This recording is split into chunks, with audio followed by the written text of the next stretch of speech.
एक साल पहले मुंबई के पास करजत विभाग में आने वाले इरिशालवाड़ी गांव बुरी तरह प्रभावित हुआ था। भूस्खलन के कारण पूरा गांव ढेर में मिट्टी में दब गया। इस हादसे में करीब 80 से 90 लोग दब गए। इसके बाद राज्य सरकार ने अस्थायी आवास की व्यवस्था की थी, लेकिन अब करीब 44 परिवारों को सिड़कों के माध्यम से पक्के मकान दिए जाएंगे। परिवारों को घर सौंपने से पहले मुख्यमंत्री एकनाथ शिंदे ने शुक्रवार रात इरिशालवाड़ी का दौरा किया और घरों का निरीक्षण किया और संतुष्टि व्यक्त की। उन्होंने यह भी बताया कि और सुविधाएं मुहैया कराई जाएंगी। जी दुर्घटना घडली, अतिशय दुर्दैवी घटना होती।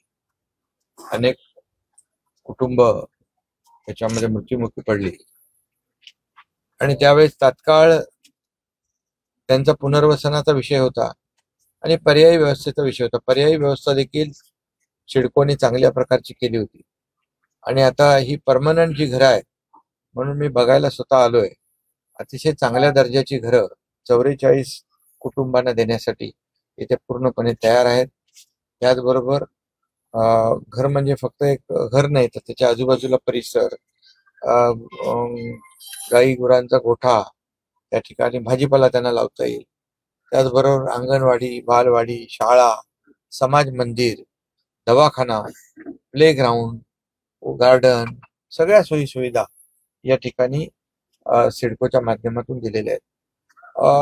मला एक समाधान आहे की झालेली घटना तर दुर्दैवी आहे, परंतु जे आता नातेवाईक जी आहेत त्यांची राहण्याची कायमस्वरूपीची व्यवस्था आहे ती सिडकोने अतिशय चांगली उत्तम केलेली आहे आणि चांगलं पुनर्वसन आतापर्यंतच्या सर्व पुनर्वसनामधल्या सगळ्यात चांगलं पुनर्वसन आणि कायमची घरं या ठिकाणी सिडकोने दिले। त्याबद्दल सिडकोला अभिनंदन करायला पाहिजे, कारण क्वालिटी घर या ठिकाणी त्यांनी बांधलेलं आहे आणि सर्व सुविधा युक्त ते दिले।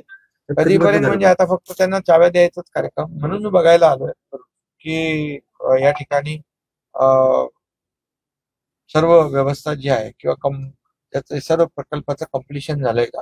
आता पाहिल्यानंतर आता ह्याचा चाव्या तात्काळ आम्ही त्यांना देऊ आणि सर्व लोक आपापल्या घरात येऊन राहतील आणि त्यानंतर त्यांना देखील पुढे उदरनिर्वाहाचं जे काही साधन आहे त्या संदर्भात देखील शासन नक्की विचार करत आहे।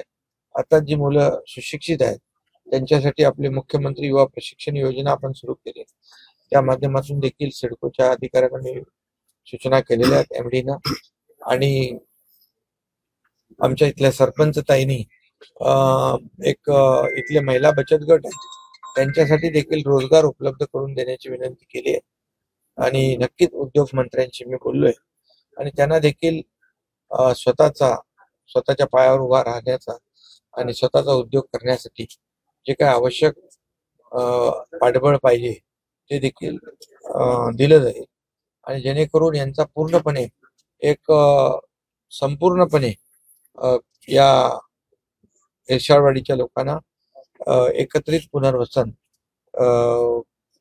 या ठिकाणी झाले। बिलकुल आचारसंहितेच्या आधी आपले घरात जातील।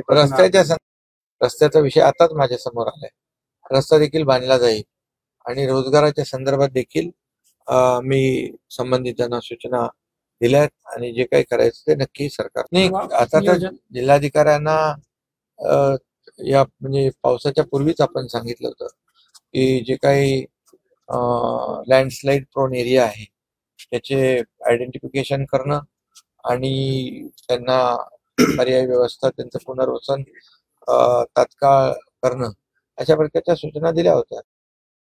महान्यूज 7 के लिए विजय गावंडे, ब्युरो रिपोर्ट।